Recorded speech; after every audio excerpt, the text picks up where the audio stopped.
The Read What You Own challenge is still a game we like to play in my household. The only participant, moi. Today, I'm going to tell you about a book that has been sitting on my shelf since 2009.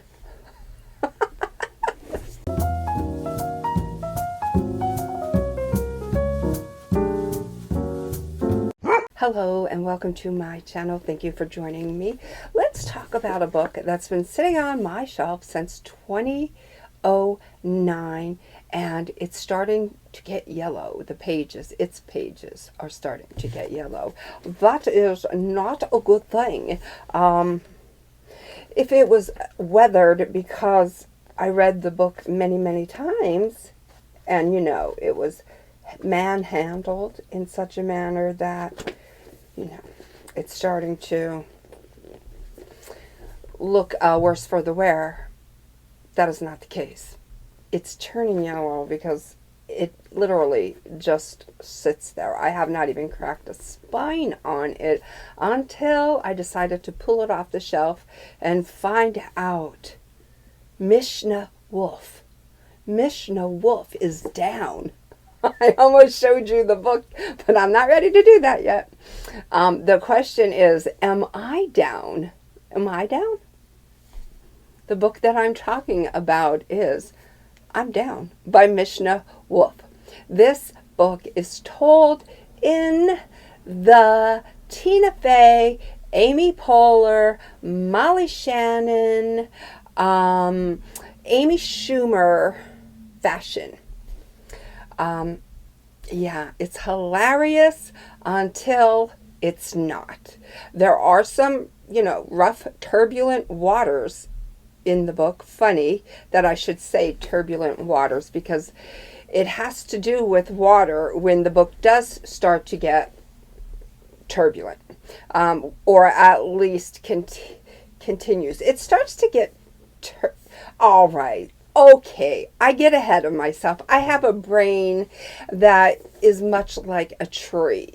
My thoughts are the branches, and they just keep branching. So I have to slow down a little bit. Okay, here we go. This is the story about a family, a father, a mother, two sisters. Mishna is the older sister, and then her younger sister. Well, it didn't work out between mother and father, so a divorce was, finalized. And the thing is, Mishna's mom just couldn't or just hated to, for reasons that were never revealed, she could never go against her ex's wishes. So pretty much the ex-husband was the boss. His say was final, and I really wish I knew why that were so, but it wasn't quite revealed. But anyways, the father, he connected more with the African American culture than he did with his own his non-Hispanic culture. So Caucasian culture, I should say. All right. So, yeah, he was a character. He was. But anyways, yeah, that's how he identified, and he made a better connection with the friends that he had that were colored. He preferred colored women and the lifestyle. So he was basically unintentionally raising his children up in that manner, because that's how he felt most comfortable. So anyways, the book takes us through different relationships after the divorce, how the children have to kind of settle in with whatever is thrown at them or given to them as far as new parental figures go. So it takes us through a couple of girlfriends that, the father kind of tries to establish relationships with. And the ones that Mishna really likes, unfortunately, aren't the ones that her father likes. And so he settles upon this one woman, and she's all, just, perfect, pristine. She's the best. She's the best until a marriage is, written in stone. They go ahead with the marriage, and then all of a sudden things change. But right off the bat, this stepmom goes in with calling Mishna a name. And then, like, it's supposed to be a term of endearment, but I don't know. I wasn't down with that. I don't think that was very nice. I think she could have done better. But anyways, what do I know?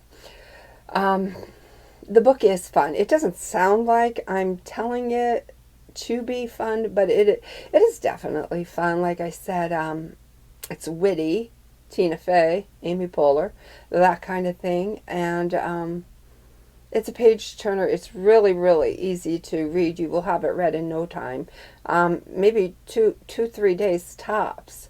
If you're a fast reader, definitely one day. Fun, but towards the end of the book, I guess, all good things must come to an end. And so we are finding out, I'm just going to say it, I don't believe it to be a spoiler. We are finding out that Mishna is getting blamed for everything. Mishna is only 12 years old. Mishna is a model student. She's straight A's. She plays musical instruments. She plays on the basketball team. She tried the track team, the swim team. So she's extracurricular and she's academic, and I think she's any parent's dream. But I don't know. I guess in her father's eyes, it was hard for her to, do anything right, because it's one of those situations where I have lived my life as a parent, and now you, my offspring, are going to live your life according to how I see fit, rather than I've done what I wanted with my life, and now it's time for you to do what you want with yours. So we definitely don't have that going on. She's constantly being told by her father what she needs to do, what she's going to do. There's some, there's some threats that aren't exactly empty if she doesn't do what he says. And it's a terrible thing to be a young person and not have a say. You can't support yourself. You can't put a roof over your head or feed yourself or clothe yourself at 12 years old. So you're kind of at the mercy of, your parents. And sometimes that's a difficult thing. But I don't want that to scare you away from this book, because she has a wonderful personality and sense of humor, and she tells the story with humor. But she does take it down a couple notches towards the end of the book, and she just gives us a dose of hard reality. And I think that balanced the book out rather well. So I'm going to give this a 5-star. Mishna. You are a lovely human being, and I'm sorry that you had to endure what you did. But I'm also happy that you're so well-rounded and so humorous and so forgiving and so easy, to go get along with. You're easy going. So how come I couldn't say that? Oh gosh. But anyways, that is it. That is my 5-star book recommend that I am extremely pleased with. I highly recommend it, and I'm definitely glad that I read it. Whatever you are reading, I hope you have a ball. Know that I love you. Until we meet again. Toodles.